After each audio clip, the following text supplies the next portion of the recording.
사랑이 많으신 하나님 아버지, 이 시간 말씀 듣기를 원합니다. 말씀 가운데 함께하여 주옵소서.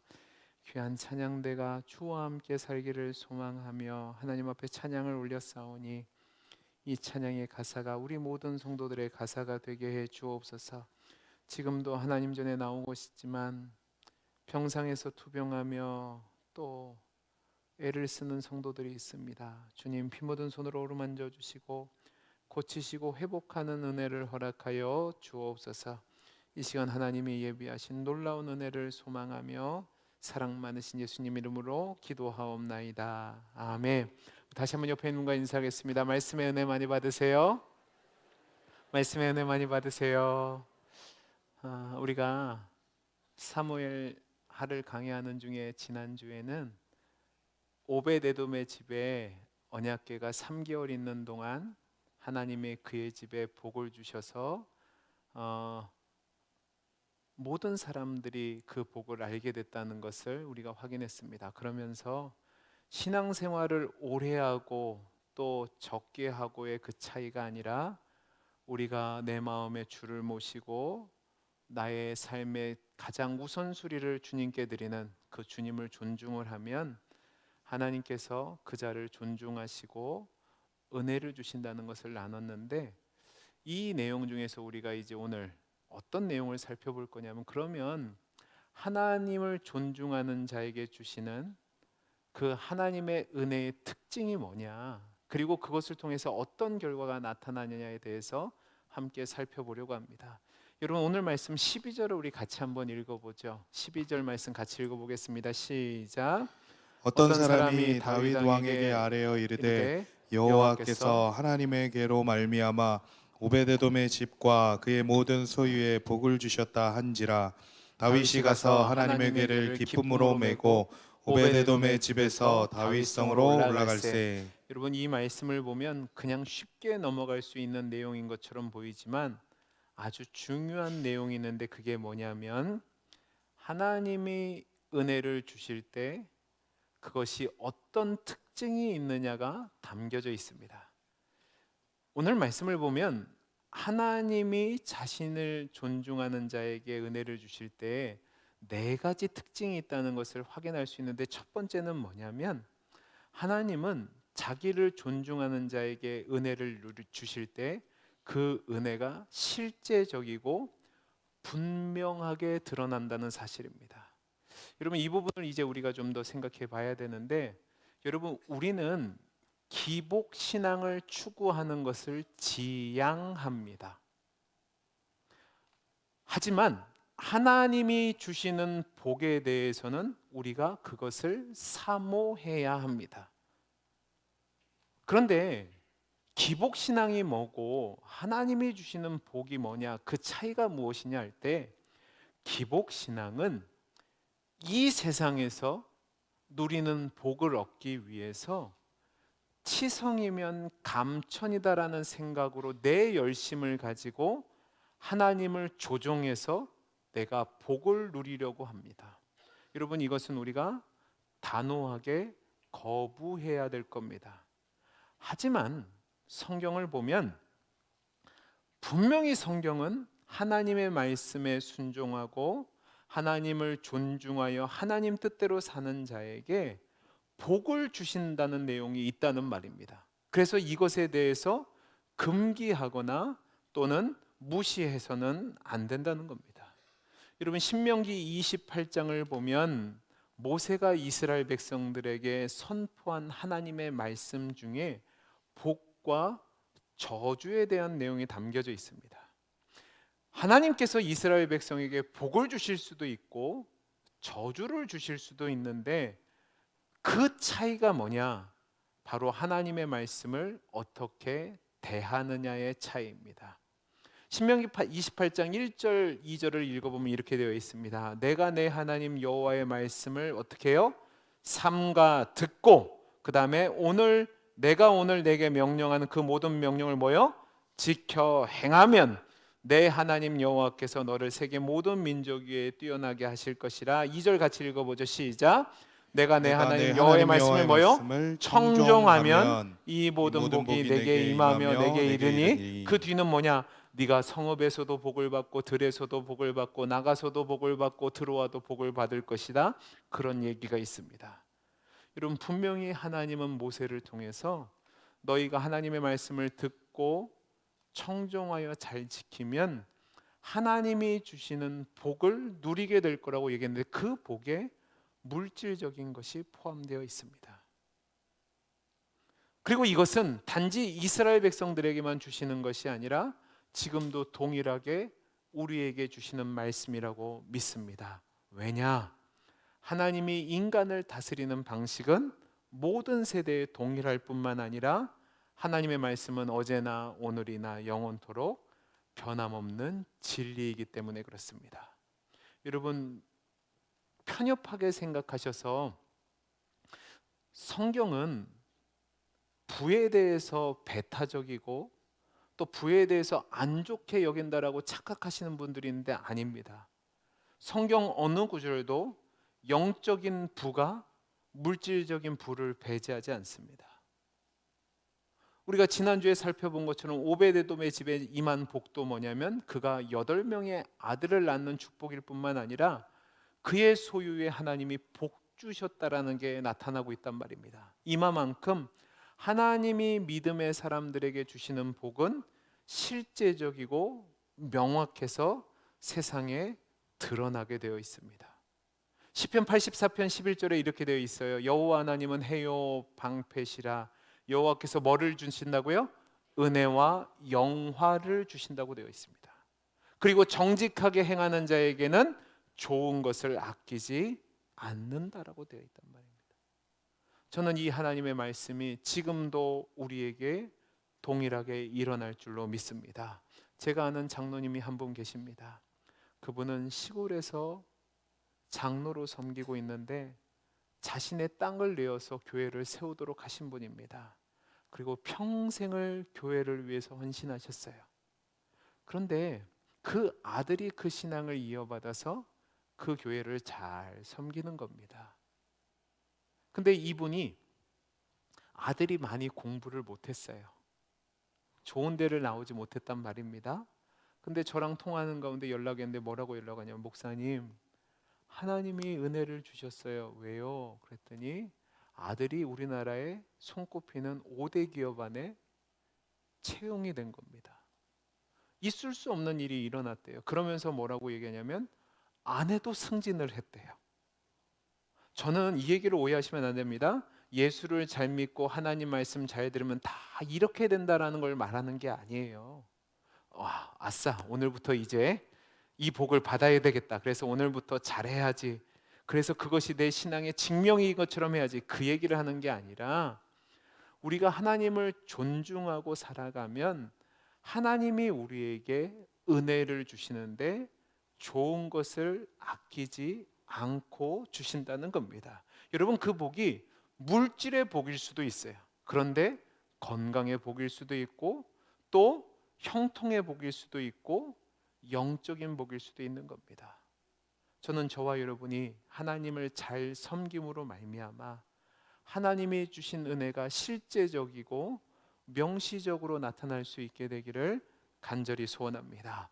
두 번째로 오늘 말씀을 보면 하나님이 하나님을 존중하는 자에게 은혜를 주신다고 할 때 그것이 너무나도 실제적이고 분명해서 주변 사람들이 그것을 분명하게 알아차린다는 사실입니다. 이 얘기는 숨길 수 없다는 말이죠. 여러분, 오늘 말씀 12절을 보면 이렇게 되어 있어요. 어떤 사람이 그것을 듣고입니다. 그러니까 빛이 있으면 어둠에서 그 빛을 감출 수 없는 것처럼 하나님이 주신 은혜는 절대로 그것을 감출 수 없고 모든 사람이 알게 된다는 겁니다. 여러분, 창세기 26장을 보면 어떤 내용이 나오냐면 이삭이 가나안 땅에 흉년이 들어서 블레셋에서 거주하는 사건에 대해서 기록하고 있습니다. 그런데 이삭의 원래 땅은 가나안인데 블레셋에서 거류민으로 사는데 하나님이 그에게 복을 주시는 겁니다. 어떤 복을 주시냐면 이삭이 원래 유목민인데 농사를 지었어요. 농사를 처음 지어보신 분들은 알겠지만 내 뜻대로 되지 않는 것이 농사입니다. 그런데 하나님이 은혜를 주셔서 100배나 얻게 됐고 또 창대하고 왕성하고 거부가 되는 겁니다. 그러니까 블레셋 사람들 원주민들이 당연히 시기를 하겠죠. 그러니까 무슨 일을 벌이냐면 아주 치사하고 사악한 짓을 벌이는데 그게 뭐냐? 아버지 아브라함 때 팠던 모든 우물을 막아버리는 겁니다.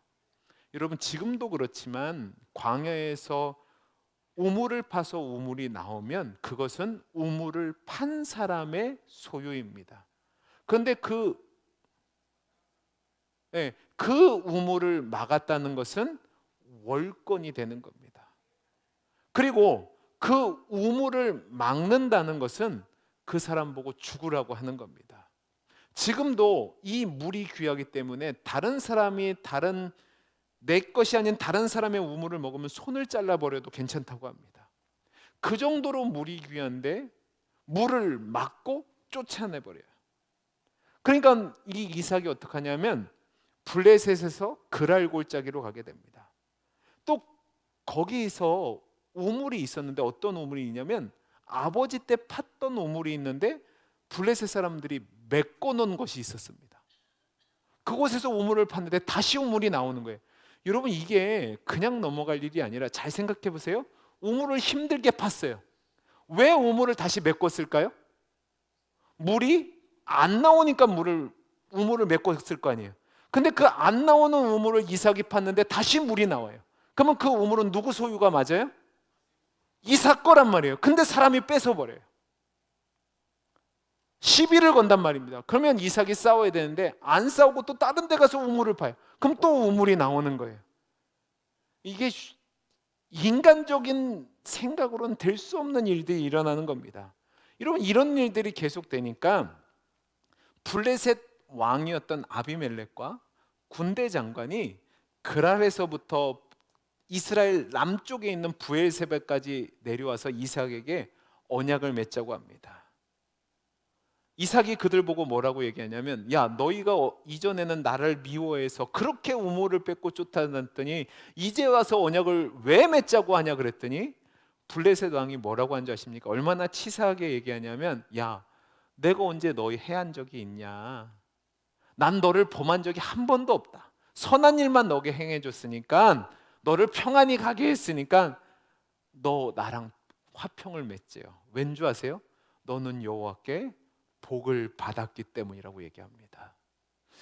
우리가 너를 보니까 하나님이 너와 함께 계심을 우리가 분명히 보게 됐다. 그러니까 너는 하나님의 은혜가 함께한 사람이니까 그 은혜 가지고 우리 괴롭히지 말고 우리와 화평을 맺고 우리를 편안하게 보내달라 이렇게 얘기하는 겁니다. 여러분 잘 생각해 보세요. 이삭은 피하기만 했습니다. 근데 그 피하는 과정 속에서도 하나님이 주신 은혜가 너무나도 분명하니까 괴로움을 줬던 괴로움과 해를 주었던 사람들이 와서 화평을 맺자고 한단 말입니다. 여러분 다윗도 마찬가지였습니다. 다윗도 사울이 다윗을 쫓을 때에 사무엘상 18절을 보면 이렇게 되어 있어요. 여호와께서 다윗과 함께 하심을 사울이 보고 알았고 사울이 다윗을 더욱 두려워하여라고 되어 있습니다. 여러분 하나님을 존중하는 자에게는 하나님이 은혜를 주시는데 그 은혜가 너무 분명해서 다른 사람이 모를 수 없다는 겁니다. 여러분 이런 말이 있습니다. 하나님을 모르는 사람들은 하나님을 믿지 않는 사람들은 하나님의 말씀을 읽지 않습니다. 그러나 그들은 하나님의 백성들의 삶을 읽고 그들에게 내리신 하나님의 은혜를 확인하고 하나님 앞에 나온다는 사실입니다. 저는 저와 여러분의 인생이 그런 인생이 되기를 간절히 소원합니다.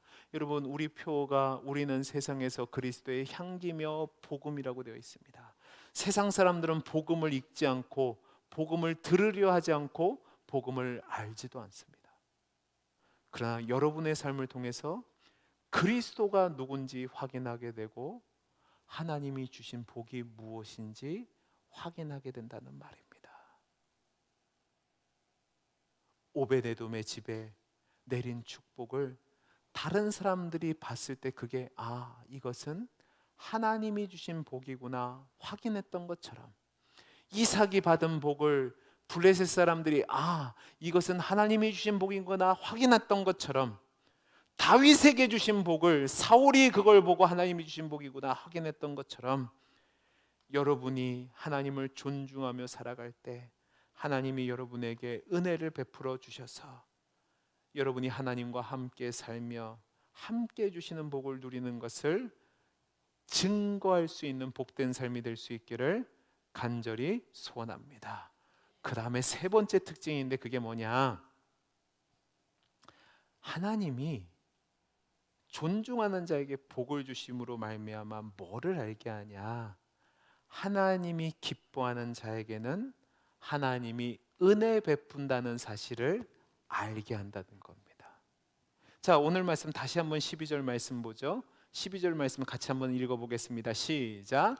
어떤 사람이 다윗 왕에게 아뢰어 이르되 여호와께서 하나님에게로 말미암아 오베데돔의 집과 그의 모든 소유에 복을 주셨다 한지라. 다윗이 가서 하나님의 궤를 기쁨으로 메고 오베데돔의 집에서 다윗성으로 올라갈세. 여러분, 이 말씀을 가만히 보시면 어떤 사람이 나와요. 근데 그 어떤 사람이 오베데돔의 집에 나타난 그 결과를 보고 그것을 추적하다가 원인에 이르게 되는데 그게 뭐냐? 하나님을 존중하고 하나님을 높여드린 사람에게 하나님이 복을 주셨다라는 것을 확인하게 됩니다. 이것이 하나님이 자신을 기뻐하는 자들에게 주시는 복의 이유입니다. 왜?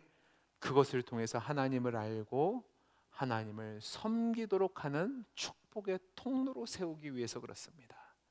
여러분, 출애굽기 19장 4절에서 6절 말씀을 보면 하나님이 이스라엘 백성을 출애굽시킨 뒤에 그들에게 주신 말씀이 있습니다. 이렇게 되어 있습니다.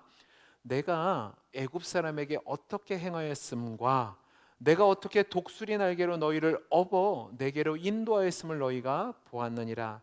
세계가 다 내게 속하였나니 너희가 내 말을 잘 듣고 내 언약을 잘 지키면 너희는 모든 민족 중에서 내 소유가 되겠고 너희가 내게 대하여 제사장 나라가 되며 거룩한 백성이 되리라. 너는 이 말을 이스라엘 자손에게 전할지니라. 여러분, 시내산에서 하나님이 모세를 통해서 이스라엘 백성에 주시는데 그 내용이 뭐냐? 이스라엘 백성들 자체로는 출애굽할 수 없는 무능한 존재들이었어요. 근데 하나님이 그들을 사랑하시고 그들을 기뻐하시고 은혜를 주셨기 때문에 모세를 보내시고 10가지 재앙을 내리시고 출애굽시킨 뒤에 홍해를 건널 때 마른 땅을 걷게 하시고 대적이었던 애굽 사람들은 그 군대를 수장시키셨습니다. 왜 그렇게 하셨냐? 이스라엘 백성들로 하여금 거룩한 나라가 되며 제사장 나라가 되며 거룩한 백성이 되도록 하시기 위해서랍니다. 여러분, 제사장 나라가 뭐냐? 하나님과 이방인들 사이에 중보자의 역할을 하는 나라가 된다는 겁니다. 하나님이 기뻐하는 백성들에게 하나님이 어떻게 복 주시는지를 보여주고 실증함으로 주변 사람들이 하나님을 알고 하나님께로 돌아오도록 하는 축복의 통로의 역할을 감당하는 거죠. 근데 놀라운 사실은 베드로 사도가 저와 여러분의 정체성을 이야기할 때 이렇게 얘기합니다. 너희는 왕 같은 제사장이라고 얘기합니다. 하나님의 거룩한 백성이라고 얘기합니다. 그 얘기가 뭡니까? 저와 여러분에게도 동일하게 은혜를 주시는데 그 은혜를 통해서 주변에 믿지 않는 사람들이 저들이 믿는 하나님이 그런 하나님이구나 알게 하는 하나님의 긍휼하심을 증거하는 축복의 통로로 세웠다는 사실입니다. 그리고 이것이 어떻게 이루어지냐? 여호수아 2장 9절에서 11절 말씀을 보면 정탐꾼들이 여리고성을 정탐하다가 들켜요. 이때 라합이 그를 숨겨줍니다. 그러면서 뭐라고 얘기하냐면, 야, 여기에 있는 모든 성 사람들이 하나님이 너희에게 행하신 일이 어떤 일인지 안다라고 얘기합니다. 그러면서 2장 11절에 이렇게 얘기해요. 우리가 듣자 곧 마음이 녹았고 너희로 말미암아 사람이 정신을 잃었나니 너희 하나님 여호와는 위로는 하늘에서도 아래로는 땅에서도 하나님이시라라는 고백을 합니다. 여러분, 저와 여러분이 하나님을 존중하고 하나님 뜻대로 살아갈 때 하나님이 은혜를 주세요. 그러면 그 은혜를 보고 주변의 사람들이 이 복의 근원이 하나님이심을 알게 된다는 사실입니다. 여러분, 그런 사람들이 우리를 추종하는 사람일 수도 있고 우리를 대적하는 사람일 수도 있습니다. 성경은 우리가 세상에서 하나님 뜻대로 살아갈 때 환난을 당한다고 얘기합니다. 그러나 그들이 우리를 어렵게 한다 할지라도 그들은 우리를 두려워할 수밖에 없습니다. 왜? 만군의 주 되신, 만유의 주 되신 하나님이 우리와 함께 하시는 것을 알게 되기 때문이죠. 저는 저와 여러분의 삶이 그런 삶이 될 수 있기를 간절히 소원합니다. 여러분, 이거는 잘 된다만 얘기하는 것이 아닙니다. 예를 들어 볼까요? 여러분, 병원을 가보시면, 특별히 호스피스 병동에 가면 예수를 믿는 사람과 믿지 않는 사람의 차이가 극명하게 달라집니다. 예수를 믿는 사람들은 죽음을 두려워하지 않습니다. 예수를 믿는 사람은 어려움을 당해도 넉넉함을 보여줍니다. 예수를 믿는 사람은 환난과 시험과 핍박이 올 때에도 인내와 자비와 긍휼과 용서의 모습을 보여줍니다. 그거는 그 사람이 하는 것이 아니라 하나님이 은혜 주셔서 그렇게 하는 거죠. 그 삶을 통해서 저들이 믿는 하나님은 다른 하나님이구나 알게 된다는 거죠. 하나님은 하나님을 존중하는 자에게, 하나님이 기뻐하시는 자에게 어떤 은혜를 주시는지를 알게 하셔서 주변 사람들로 하나님이 어떤 분이신지 알게 한다는 말입니다. 마지막 네 번째가 있습니다. 그게 뭐냐? 하나님이 기뻐하시는 뜻대로 살아가는 자에게 하나님이 은혜를 주시잖아요. 그러면 그 은혜에 대해서 그 은혜를 받은 사람이 증거하는 것이 아니라 다른 사람들이 그걸 보고 증거한다는 사실입니다. 오베데돔의 집에 임한 복을 보세요. 여러분, 오베데돔은 지금 어려운 상황 가운데서 두려움과 걱정과 염려가 있었지만 기꺼이 자신의 집을 언약궤가 있을 수 있도록 내어드렸고, 언약궤가 있는 3개월 동안 헌신적으로 그 언약궤를 돌보았을 때 하나님이 오베데돔의 집에 축복을 주십니다. 또 그가 하는 모든 일에 복을 주셔요. 근데 그게 어떤 결과가 나타나냐? 주변 사람들이 그걸 보고 하나님이 이렇게 복을 주셨구나. 왜? 그게 너무나도 명확하게 하나님이 주신 복이었거든요. 그러니까 그것을 어떻게 하냐? 오베데돔이 하나님이 우리에게 복 주셨다는 게 아니라 그것들을 주변 사람들에게 이야기하는 거예요. 그리고 그 얘기가 누구에게까지 가요? 다윗에게까지 가는 겁니다.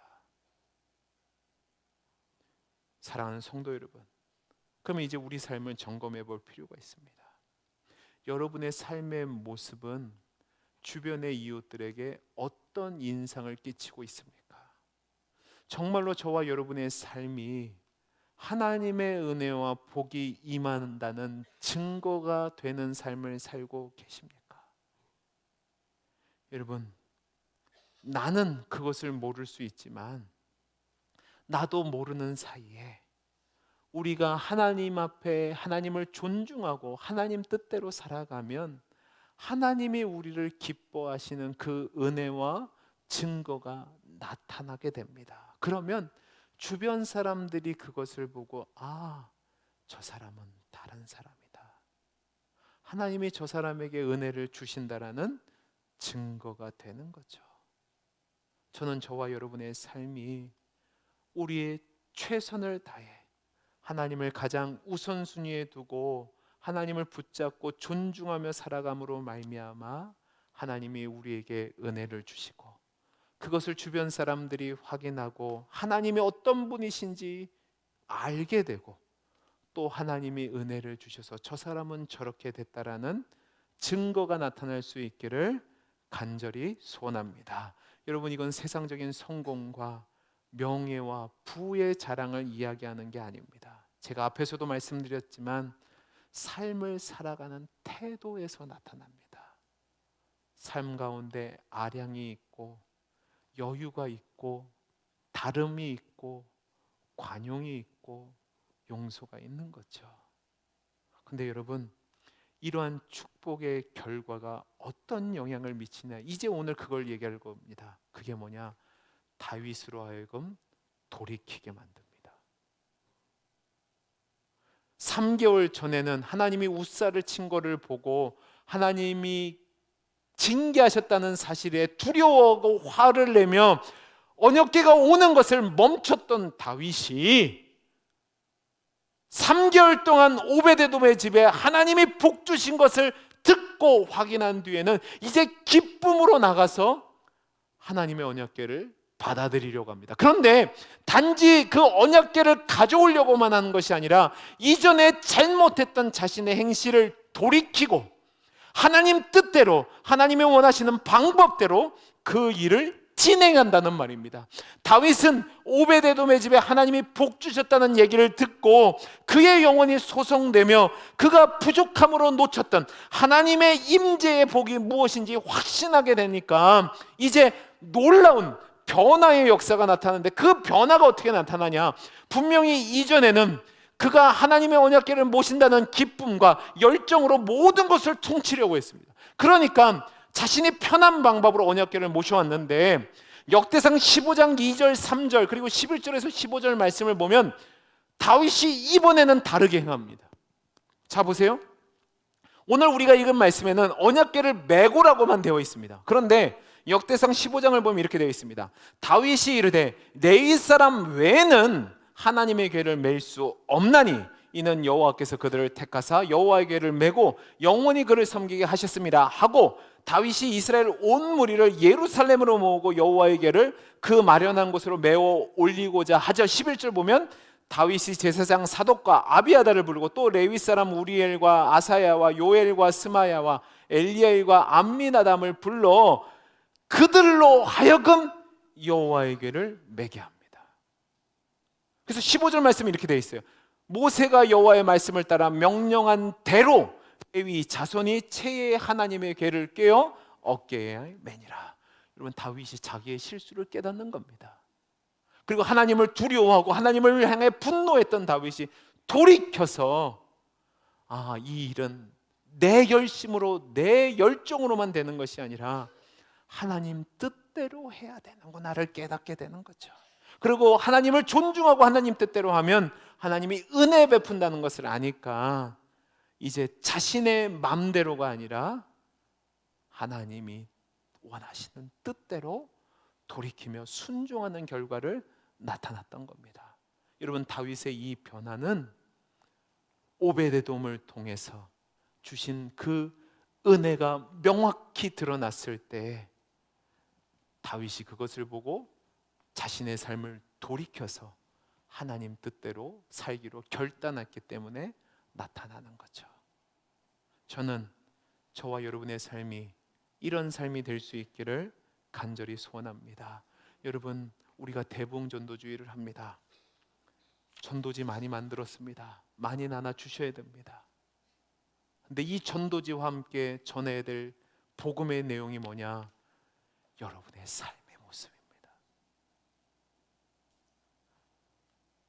여러분이 정말로 하나님 뜻대로 하나님을 존중하고 하나님을 기뻐하는 삶을 살아가시면 하나님이 여러분의 삶에 복을 주신다니까요. 왜 아멘을 안 하세요? 그냥 지질이 궁상으로 사시던가요. 하나님이 복을 주시면 그 복이 숨길 수 없다고요. 그리고 그 복이 하나님이 주신 것이 명확하게 나타난다고요. 그러면 여러분이 전하지 않아도 주변 사람들이 전한다고요. 그 가운데 정말로 하나님이 택하고 하나님이 돌이키기로 작정한 자가 돌이키는 역사가 나타난다는 말입니다. 이 은혜가 우리의 삶의 현장에서 나타날 수 있게 되기를 간절히 소원합니다. 여러분, 하나님을 존중하는 자는 하나님이 존중하시고 반드시 은혜를 주십니다. 그 은혜의 증거가 저와 여러분의 삶 속에서 나타날 수 있기를 간절히 소원합니다. 그리고 그 은혜의 증거 때문에 잃어버린 영혼들이, 하나님을 모르는 영혼들이 하나님을 알게 되고 하나님께로 돌이키게 되고 하나님께로 나올 수 있는 귀한 생명권의 역사가 나타날 수 있게 되기를 간절히 소원합니다. 기도하겠습니다. 사랑이 많으신 하나님 아버지, 감사합니다. 우리의 삶이 하나님이 기뻐하시는 삶을 살아서 하나님이 기뻐하는 자에게 주시는 은혜와 복이 나타나게 해 주옵소서. 그로 말미암아 잃어버린 영혼들이 하나님께로 돌아오는 축복의 통로의 삶이 되게 해 주옵소서. 은혜 주시기를 소원하며 사랑 많으신 예수님 이름으로 기도하옵나이다. 아멘.